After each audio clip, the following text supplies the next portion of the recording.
বিসমিল্লাহির রহমানির রহিম। নাহমাদুহু ওয়া নুসাল্লি আলা রাসূলিল কারীম। মাননীয় সাংবাদিক বন্ধুগণ, আসসালামু আলাইকুম ওয়া রাহমাতুল্লাহি ওয়া বারাকাতুহু। আজকে কানাডা হাই কমিশনার এবং ওনার পলিটিক্যাল সেক্রেটারি সহ বাংলাদেশ জামাত ইসলামীর অফিস ভিজিট করা এবং আমি জামাত নেতৃবৃন্দের সাথে সৌজন্য সাক্ষাৎ এবং প্রয়োজনীয় আলোচনার জন্যই ওনারা এসেছিলেন। ওনারা দুটাই শিডিউল ছিল টাইম, কিন্তু তার প্রায় 10 মিনিট আগেই ওনারা উপস্থিত হয়েছেন। আমরা ওনাদেরকে ওয়েলকাম করেছি, স্বাগত জানিয়েছি এবং প্রায় 1 ঘন্টা ধরেই আমরা আলোচনা করেছি। সেখানে কানাডার বিষয়ে তাদের পলিসি ইত্যাদি নিয়ে কিছু কথা হয়েছে, কিন্তু অনেক বেশি কথা হয়েছে বাংলাদেশের ব্যাপার। তারা বাংলাদেশে অনেক ইনভেস্টমেন্ট আছে বলেছেন, আমরা এটাকে এনহ্যান্স করার জন্য বলছি। কানাডাতে এখন অনেক বেশি লেখাপড়ার এবং কাজের সুযোগ আছে। আমরা বাংলাদেশকে অগ্রাধিকার দেওয়ার জন্য ওনাদেরকে রিকোয়েস্ট করেছি এবং ইন প্রিন্সিপাল ওনারা এটাতে এগ্রি করেছে। আগামী সংসদ নির্বাচন এবং যে রিফর্মস হচ্ছে এ ব্যাপারে তারা খুবই ইন্টারেস্টেড এবং এই বিষয়ে আমাদের সাথে তারা কথা বলেছেন এবং এখন পর্যন্ত যে ডেভেলপমেন্ট হয়েছে সেটা জানতে চেয়েছে।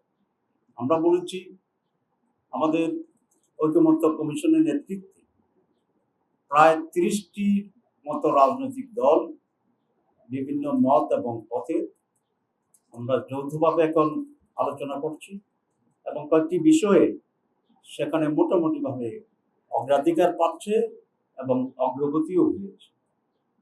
তার ভিতরে আমরা আর্টিকেল 70 কথা বলেছি, আমরা স্ট্যান্ডিং কমিটির কথা বলেছি, আমরা দ্বিকক্ষ বৈশিষ্ট্য যে পার্লামেন্টের প্রস্তাব আছে সেটাকে আমরা ব্যাখ্যা করেছি, নারী আসনের ব্যাপারে কথা হয়েছে, টোটাল নির্বাচন পদ্ধতির ব্যাপারে জামাত ইসলামী যে পিআর সিস্টেম চায়, রিপ্রেজেন্টেটিভ সিস্টেম, সেটাকে আমরা ব্যাখ্যা করেছি এবং আপার হাউস এবং লোয়ার হাউসের যে নতুন প্রস্তাবনা সেটা কন্ডিশনাল যে সমস্ত অগ্রগতি হয়েছে সেটাকে আমরা বর্ণনা করেছি।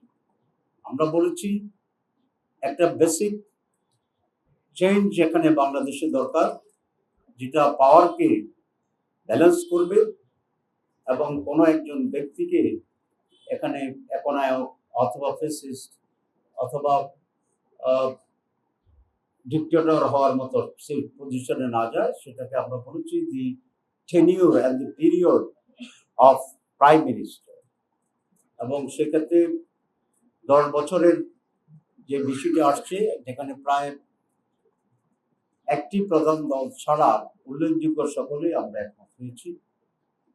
বিএনপিও কাছাকাছি আসছে, তবে তারা বলেছেন যে তাদের পার্টির সাথে আলোচনা করে এটাকে কনফার্ম করে।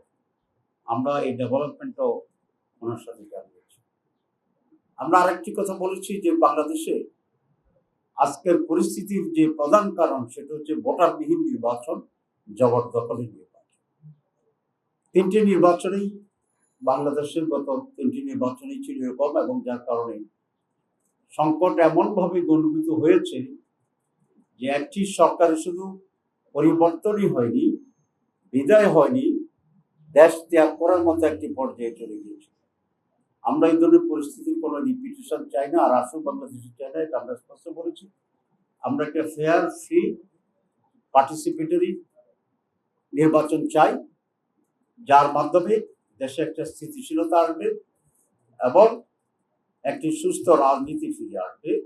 যদি এটা এবার না হয় তাহলে আগের চেয়েও ভয়াবহ একটা পরিস্থিতির সম্মুখীন আমরা হতে পারি। আমরা আমাদের আশঙ্কার কথা বলেছি এবং তারা বলেছে আগামী ইলেকশনকে তারা ক্লোজলি অবজার্ভ করবে, তারা সরকারের সাথে এবং ইলেকশন কমিশনের সাথে আলাপ করবে এবং লেভেল প্লেইং ফিল্ড যাতে হতে পারে নির্বাচনের আগে, আর নির্বাচন যদি সুষ্ঠু হতে পারে এ ব্যাপারে তাদের অবজারভেশন আর মতামত দেবেন। আমরা আরেকটা কথা বলেছি, যেটা আমরা আমাদের দাবি যে প্রত্যেকটি কেন্দ্রে সিসি ক্যামেরা বসানোর জন্য, শুধু যেখানে সিল মারবে সেই জায়গাটাকে মাইনাস করে সিক্রেসির জন্য, এবং এর জন্য অনেক টাকা লাগবে। এটা হচ্ছে আমাদের গভর্নমেন্ট এবং ইলেকশন কমিশনের একটা অজুহাত যে এত টাকা এত বাজেট পাবো কোথায়। আমরা সেটা ওনাদেরকে রিকোয়েস্ট করছি বাজেট দেওয়ার জন্য। এবং একটি দেশ যদি পুরো বাজেট দিতে না পারে, আমরা বলেছি আপনারা কয়েকটা দেশ মিলে একটা কনসোর্টিয়াম করেন ইউএনডিপির মাধ্যমে, এবং এই বাজেটটা আপনারা দিলে ইলেকশন সুস্থ হওয়ার ক্ষেত্রে এটা অনেক ভূমিকা পালন করবে। ল এনফোর্সিং অথরিটির ব্যাপারে মত বিনিময় হয়েছে। আমরা এগুলো বর্তমান সরকার এবং এই কমিশনের সাথে যাতে মত বিনিময় করে, এবং প্রয়োজনে পৃথিবীর বিভিন্ন দেশে যে উদাহরণটি আছে, যেই জাতিসংঘের অধীনে সুপারভিশনে নির্বাচন হয়, under the government of Bangladesh, supervision would be by UN. এটা আমরা তাদেরকে বলছি যে আমরা ওকে অ্যাকসেপ্ট করতে রাজি আছি for the sake of the very fair election, এবং একটা রাইটফুল গভর্নমেন্ট যাতে হতে পারে by the representative of the people, true representation of the people. এটা আমরা বলছি, এবং অন্যরা এখানে এটাকে সিরিয়াসলি নিয়েছেন এবং বলছেন যে হ্যাঁ, এসব ব্যাপারে আমরা শুধু বাংলাদেশের সাথে না, আরো যারা বাংলাদেশের ফ্রেন্ডস আছে ফরেনার, আমরা তাদের সাথে আলোচনা করব, এবং সবটা মিলিয়ে আমরা একটি সুষ্ঠু নির্বাচনের জন্য যে পরিবেশ দরকার সেটাকে নিশ্চিত করার জন্য বাংলাদেশের সাথে আমরা কাজ করব, আমরা সহযোগিতা। এতটুকুই জিস্ট ছিল আজকে আলোচনার জন্য। আমরা তো এমন দাবিগুলো করেছি যেগুলো জনসম্পৃক্ত দাবি এবং উত্তম দাবি। যেমন পিয়ারের প্রশ্নে আমরা বলেছি যে পিয়ার হচ্ছে সত্যিকার অর্থে জনপ্রতিনিধিত্বমূলক একটি সিস্টেম।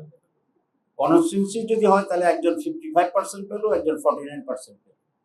55%কে আমরা বিজয়ী ঘোষণা করলাম, আর 49% যে পালো তার এখানে কোনো স্টেকার থাকলো। এবং গ্রামের লোকরা এই কারণেই বলে যে আমার ভোটটা যাতে না পৌঁছে, আমার ভোটের মানে এটা অর্থহীনভাবে ট্রিট করা। কিন্তু পিয়ার যদি হয় তাহলে each and every votes will be counted, এবং এটা হিসাবে আনা হবে। আপনি 51%, you will get 51% of the seats in the parliament. আরেকজন 49 পেয়েছে, he will get the 49% of seat in the parliament. তাহলে কারো ভোট আর নষ্ট হইল না, সবটাই কাউন্ট করে নেবে। This is the best representation of the peoples, each and every voter. এটা আমরা এটা ইন্ট্রোডিউস করতে চাচ্ছি বাংলাদেশে এই কারণেই। এটা তো রিয়েল রিপ্রেজেন্টেশন নাম্বার 1। নাম্বার 2, আমাদের অতীতের ব্যাড অভিজ্ঞতা। আপনি কনস্টিটিউশনে জোর করে লাঠি দিয়া টাকা দিয়া ভোট কিনে এমপি হয়ে যাচ্ছে মানুষ, সেটা এটাও রোধ করতে হবে।